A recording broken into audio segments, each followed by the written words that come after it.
Extra info, এটা আসলে কিভাবে পড়া উচিত এবং এই এক্সট্রা ইনফোর ভূমিকা কতটুকু, গুরুত্ব কতটুকু, সেটাও একটা কনসার্ন। বাট অ্যাকচুয়ালি প্রথমেই ক্লিয়ার করে নেই যে তুমি আসলে এটা কিভাবে পড়বা বা কিভাবে আগাবা এটা নিয়ে। প্রথম কথা, এটা কি কনসার্ন কিনা। আচ্ছা, এটা নিয়ে আমরা পড়া যাই, আমরা সিস্টেমে চলে যাই ডিরেক্টলি, যে এটা আসলে কি পড়া যায় কিনা। একটা মেন বই এতদিন ধরে তুমি পড়ছো, এখন তুমি এক্সট্রা রাইটার বা এক্সট্রা যে বইগুলা সেগুলো কি কিনে এনে পড়বা কিনা বা পসিবল কিনা। দুইটা ওয়ে আছে, একটা হইতেছে গিয়ে এটা প্যাসিভ ওয়ে, একটা হচ্ছে অ্যাক্টিভ ওয়ে।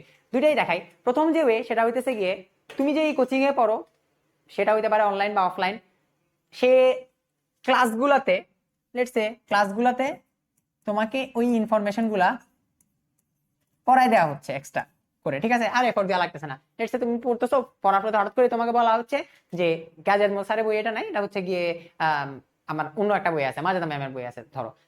এই ইনফরমেশন গুলো যদি তোমাকে ক্লাসেই বলে দেওয়া হয়, সেটা একটা প্যাসিভ ওয়ে। আর একটা প্যাসিভ ওয়ে হতে পারে যে তোমার কিছু এক্সট্রা বুকলেট টাইপসের দেয় বা হচ্ছে এক্সট্রা বই টাইপসের দেয়, হ্যাঁ, কিংবা তোমার ডাইজেস্ট বলো বা কোচিং এর যে এক্সট্রা বইগুলো থাকে, ওই বইগুলোর যে এক্সট্রা অ্যাড করা লাইনগুলো থাকে সেখানেও হয়ে যায় মাঝে মাঝে, বা কোন একটা চ্যাপ্টার পড়ানো শেষ তখনও কিন্তু প্রোভাইড করা হয় বিভিন্ন অনলাইন কোচিং অফলাইন কোচিং এ, সেভাবে কিন্তু পড়া হয়ে যায়। এখন এই ওয়েটা কতটুকু ইফেক্টিভ বা পরের ওয়েটা কতটুকু ইফেক্টিভ, আপ টু ইউ। কতটুকু তুমি নিতে পারতেছো, কতটুকু ট্রাস্ট করতে পারতেছো। এখানে সবচেয়ে বড় যে শব্দটা সেটা হচ্ছে fear of missing out, FOMO। হ্যাঁ, মানে তুমি যাই করো না কেন তোমার মনে হবে যে এটা মনে হয় করলে ভালো হইতো, তোমার অলওয়েজ ওভার থিঙ্কিং হবে। তুমি যদি এক্সট্রা রাইটার করো, তোমার মনে হবে যে এটা না করে মনে হয় মেইন রাইটার আর কিছুক্ষণ বেশি পড়লে ভালো হতো, মানে চিন্তা ভাবনা বারবার এভাবে আসতে থাকে, ঠিক আছে। এই ফোমো যাতে না থাকে সেটার কারণে আমি সেকেন্ড ওয়েটাতে জাম্প করব। আমি কিন্তু পার্সোনালি ফার্স্টটাই পছন্দ করি, হ্যাঁ, কোচিং এ যা পড়াইতেছে এক্সট্রা অ্যাড করে দিতেছে, ওটাই আমার পড়বো, ওটাই হয়ে যাবে, ঠিক আছে।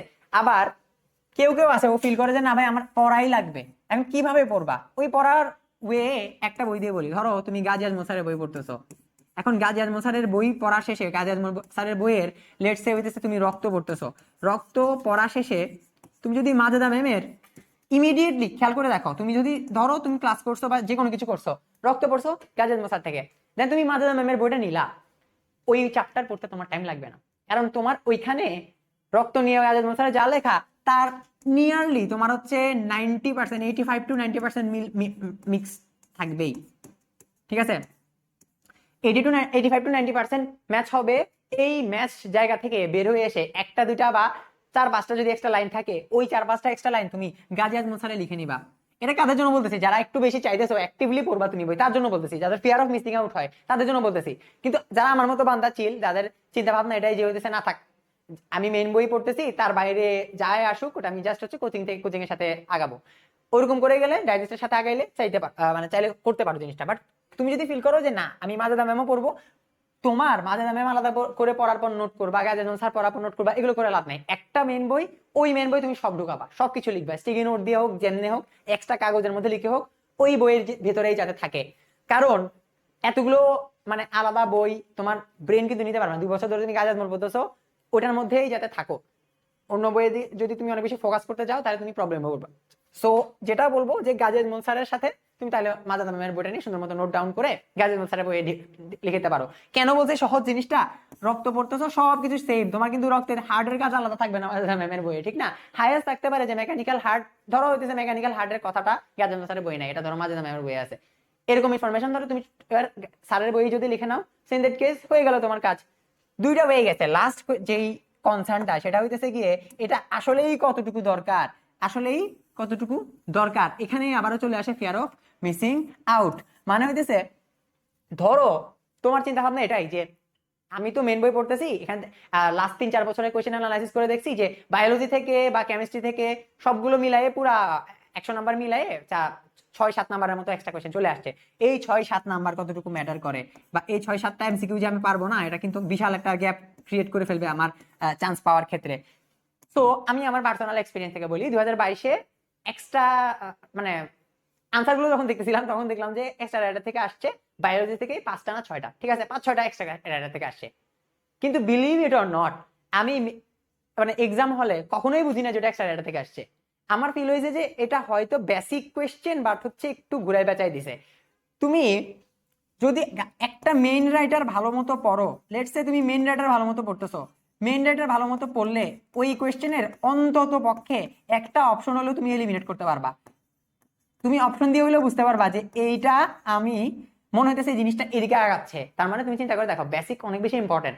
হ্যাঁ, হইতে পারে কিছু নিউমেরিক ইনফরমেশন ওয়ালা চলে আসছে, কোন একটা সায়েন্টিস্টের নাম চলে আসছে, ওইটাই তুমি বাদই ধরবা। হ্যাঁ, এক্সাম হলে যখন দেখবা যে একটা কোয়েশ্চেন মানে ডিরেক্টলি বাইরেই আসছে, বেসিক টেসিক না, বায়োলজি কোনো বেসিক টেসিক না, সরাসরি হচ্ছে জিজ্ঞেস করছে যে এই মানে অমুক মেকানিক্যাল হার্ট ধরো হচ্ছে মেকানিক্যাল অমুক কখন হচ্ছে স্থাপন করা হয়েছে, এটা একটা ওয়ান লাইনার জিকে টাইপসের কোয়েশ্চেন, ওটা তুমি যদি ছেড়েও আসো তোমার চান্স মিস যাবে না। এটা একদম সত্যি কথা।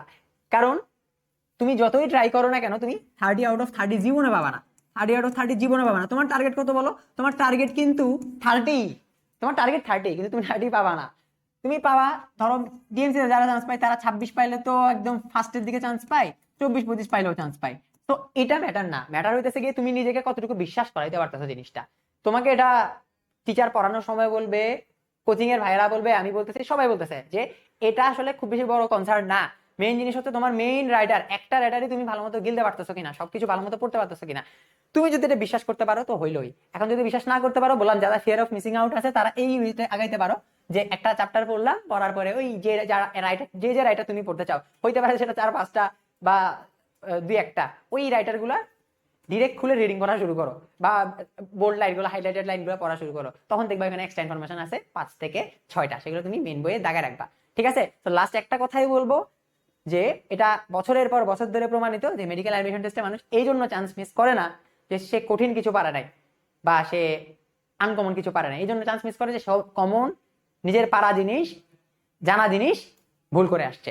এই নার্ভাসনেসটা যাতে নিজের মধ্যে ক্রিয়েট না হয়, এই ফিয়ার অফ মিসিং আউটকে দূরে রাখো, দূরে ঠেলে রাখো। আর যদি না পারো তাহলে সলিউশন দিছি। ঠিক আছে? সো আই গেস এই কনসেপ্টটা মোটামুটি ক্লিয়ার।